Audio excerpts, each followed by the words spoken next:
Hey fellas, welcome to part 5 of Monogram's 1/72 scale Space Shuttle with Boosters build. In this exciting episode, we cover the fuel tank. A big hunking piece of plastic here. But I show you how I tackle this, just some issues, and there are a lot of issues with this. I mean, that's shut up, Barbie. It's my other dog, she barks at walkers. There are a lot of issues with this. The main one being the seam lines that run along the side, and because it doesn't fit real well. And then recreating the texture. And I think I found something that I really like, that's really durable. And I tried a bunch of different stuff, but end up using spray paint, just to give you a little tip. But texture spray paint, and I'll show you what it is.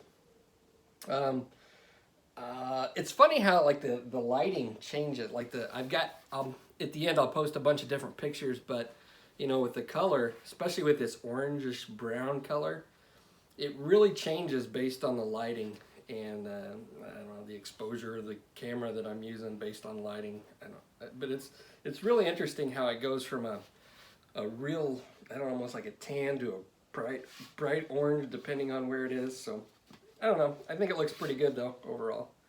Take it back here, it's a little bit different, and then put it up here maybe. I don't know. But anyway, I'll show you pictures at the end. I'll quit yapping. And for those future complainers that complain about me drinking coffee in the at the beginning of my videos, I had one like last video complained about it, and he was gonna unsubscribe. Oh my god. That one's for you. All right, well, enjoy the video. So let's get started on the boosters and the fuel tank. And because they're so large, I've got them over here on my painting area just so we can see everything. Now I've already got these glued together, and they weren't that difficult. I just took my time with it and glued one section at a time. And I think I've got them pretty well. Now I'll probably come in here with a X-Acto blade and see what I can do by just scraping away the seam. I will probably have to do some filling, which I will most likely do with CA glue and metallic pigment. But overall, they fit together pretty well. It's a nice sturdy piece, and it comes in several different sections, and you've got 2 of them. What I did, though, before we get on to those, is I went ahead and cut out one end that was that connected. And it didn't seem to take away any of the structural integrity, but it allowed me to get in there and spread some sprue goo down here at the bottom to reinforce the join where they go together. And I will most likely do that with the, well, I am going to do that with the fuel tank as well. Here are the other parts of the boosters. This comes in 2 pieces. I did the same thing with it. Now I didn't have to cut anything out. It's short enough to where I can get in there and spread my sprue goo to reinforce the seam join. But then they've got this section. Then I believe this attaches just like so. So I can paint these separately, and I'll be able to get in here and glue right along here and attach this. So I can paint this separately. And then there's another piece that comes in here just like this, which I can also paint separately. And then finally, this goes in there, just like so. Now this doesn't actually attach to the booster. This attaches to the bottom of the fuel tank, and they have these 2 little sections here that this attaches to, just like so. And there's another piece that comes in here too, but these will attach to this, and then the boosters will attach to this. So it's a pretty simple construction, not too difficult as far as this goes. And then there's the nose cones as well that fit on here, just like that. They just fit into a little notch. I have to check the directions on which way that this little piece here goes, because there's not one on the other side. So let's get on with the fuel tank, because these seem pretty simple and not too difficult. Basically, large missiles. If you build a lot of air fighter jets with missiles, that's basically all this is one big missile. Let's grab the fuel tank. Now this is probably the part of this specific kit that causes most people the issues. And in that, if we take a look at this, the surface is textured, and it's textured because this is supposed to be foam. On the real thing, it's covered in this foam stuff that turns brownish orange over time, depending on how long it's been exposed to I think it's probably UV light is probably what does it, but the elements outside, it turns brownish orange. Now, these pieces are identical. They're the exact same piece, but they fit together like so. And on one of these sections, you have to drill out holes on the inside to accept all the pieces that go on, as well as the little post up here that attaches to the shuttle. So only do that on one side. Because they're identical, there are places to drill holes on both sides, but you only want to drill one. One of the big issues is when you put this together, there's going to be a seam line, and how you correct that seam without destroying all of the texture is one of the more difficult things to do from what I understand. Okay, now this does have these solid sections on both ends, and what I'm going to do, you've seen I've got outlines right here. I'm going to come in with my Dremel tool, and I'm going to Dremel away all this. Now that's going to help benefit me in a couple different ways, in that I'm going to be able to get inside there and reinforce it, but also when I glue it down, I'll be able to, I think, probably gives me a little bit more play when I go to glue these down, because if you put them together, and it's really hard to do this on camera, but there is a little bit of gap, so I'm gonna have to apply a lot of pressure here. And I think once I do away with these center sections, then I'll be able to manipulate this a little bit easier.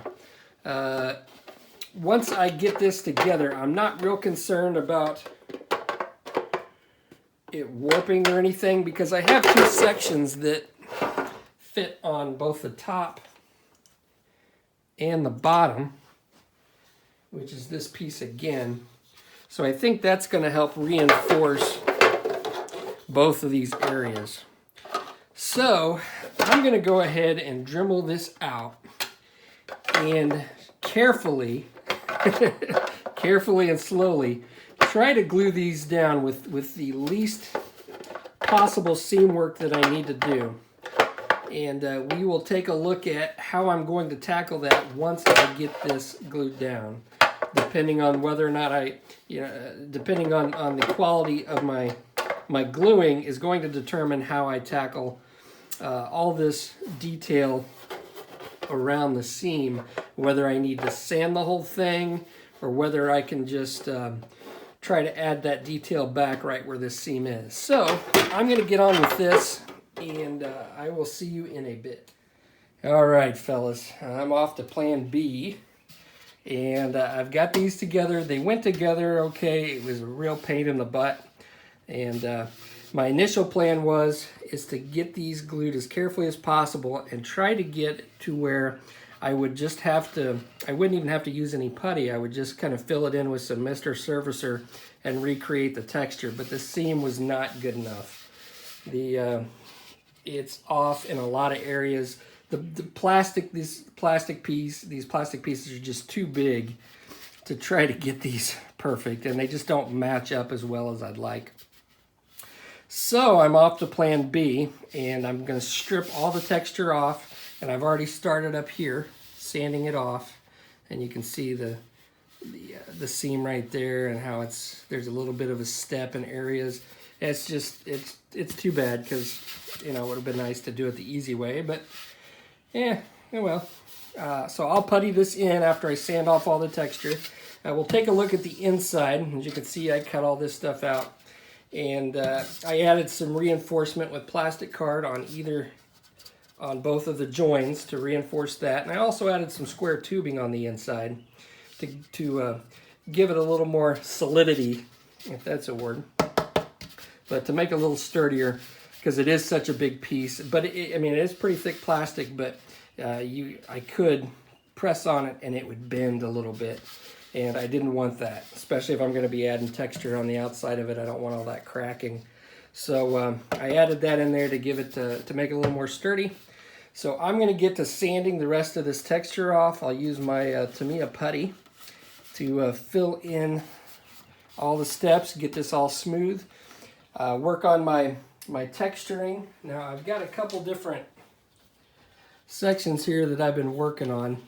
I've got some baking soda mixed with Future or Johnson's floor wax or whatever the heck it is, floor care over here, which I think looks really good, but it does scrape off, so I'm gonna have to work on that. I do like this, and this is just Mr. Surfacer dabbed with a sponge, and I think it's just too fine for what my reference pictures show. So I really like this look. I'm gonna try this with a couple different in a couple different ways and see if I can get that to adhere to the plastic well enough to where I can use it. But if not, then we'll eventually probably go to spray paint. So that's where I'm at, and I'll check in with you in a bit.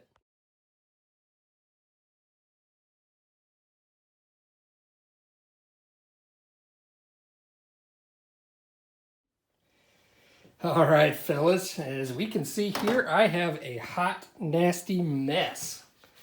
Look at that. Oh, God, that's horrible. That's why I hate using putty. But I tried to do the best I could to get it to keep the rounded shape so I didn't get any flat spots. And that just goes to show you what terrible fit that it had, even though I tried to do my best to get the seams to where I wouldn't have to do much with them. So obviously it's a big plastic piece, and you're going to have issues. So what I've used to fill in the seams is Tamiya gray putty and this Bondo glazing and spot putty. This is pretty cheap stuff you can get at Walmart. So I use that for a lot of the big stuff, and I don't know, it's okay. I've had issues with it when I spray lacquers on it, that it reactivates it, because I think it has like some lacquers or acetone or something in it. And when you spray lacquers, you just got to be careful and spray light coats, otherwise it'll crack and do all kinds of crazy stuff. So what I'm going to do is I'm going to go ahead and spray this with a spray can primer, and I know I'm going to have to work on it some more and sand some more, even though I am going to add texture. And I'll show you how I'm going to add the texture. And I've tried a couple different things, but we'll move over to the regular workbench and I'll show you what I plan on doing. All right, fellas. Through the magic of television, we are shooting this in the future. Now, I have already got the tank textured. I've actually textured it twice. And the first time I used this Mr. Surfacer with baking soda, and I really like how that turned out. And it's pretty stiff, it's pretty sturdy stuff. It's not coming off. However, when I put it on the fuel tank, being such a large surface, I couldn't get the consistency like I did on this small part. It just didn't look right. So I went ahead and sprayed over with Rust-Oleum multicolored texture. Now, I got the tan stuff. It comes in a variety of different colors. I think there's black and maybe a green. I'm not sure. But I got this tan color, so that'll be my base color that I'll spray the orange on top of. And it turned out really good, so we'll take a look at it here in a minute. But I just want to give you an idea of what we're shooting for. Now, here's a really good close-up of the tank. And you can tell based on this on these pictures that what was represented on the original kit part as far as texturing wasn't very accurate. You can see it's I don't know, it's kind of hard to explain, but there's some like it's almost like it was put on in layers. I don't exactly know how they put it on, but so I may try to represent those with some strategic masking. But you can see it's an orangish brown. They vary in colors, and it's just give you an idea of what we're shooting for as far as texture and color. and that one's not very good, but it just gives you an idea of the different colors. So let's take a look at what I've done. And I will bring the tank over here. So this is with the textured paint. And I messed up here and I tried to mask it off a little too soon and it ripped some up. So I had to sand it and spray it again in that area, which it's fine. It just gives a little more character. Based on those other pictures, it wasn't, I mean, there were places where it wasn't perfect. But so there's a good look at the texture that this spray paint puts down. And I've painted these sections here with a sand color, and then I masked those off. And then I will probably mist over some of the orange color once I get the orange down. So let's take a look at the orange. Oh, one other thing. This section down here to mask off is a pain in the butt. I didn't want to get texture paint all over these parts right here, but so I used some tape and some masking fluid, and you know, hopefully that's kept that textured paint from getting all over those parts. I will probably end up hand brushing those, but let's take a look at the colors I'm going to use. Now, I've got some test samples here, and I don't know that they really represent that well because they are on this gray, and it's pretty thin. But here's the color that I came up with for the base, and then I will obviously lighten and darken it depending. But it's a brownish orange color. And how I achieved that was I mixed X6 with XF64 red-brown. About 70% orange and about 30% brown. And then I added just a little bit of buff to lighten it up. And I think that's going to be pretty close, if it at least get me in the ballpark. And then I can lighten and darken it depending. So I'm going to get on with spraying this, and I will see you in a bit.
Okay, so what I've done to try to give the impression of the rings. Now, hopefully this works out, and if not, I can paint over it. But I've taken some Tamiya tape with curves, and down here I've just taken some just thin strips of tape. And I'm going to take the base color, since I did lighten up the center and this portion right here. I'm going to take the base color and I'm going to spray directly on the center of the tape. And I'm hoping that will give me a subtle hint of dark areas in between the tape, which will give the idea that there's some rings around it. And hopefully it works out. Down here, I'll probably just spray just a little bit of white, or the lighter color, because I don't want it really strong down here, but I do want it a little bit stronger up here. So I'm going to spray this and we'll see what it looks like. All right, here we go, fellas. You know, I'm happy with it.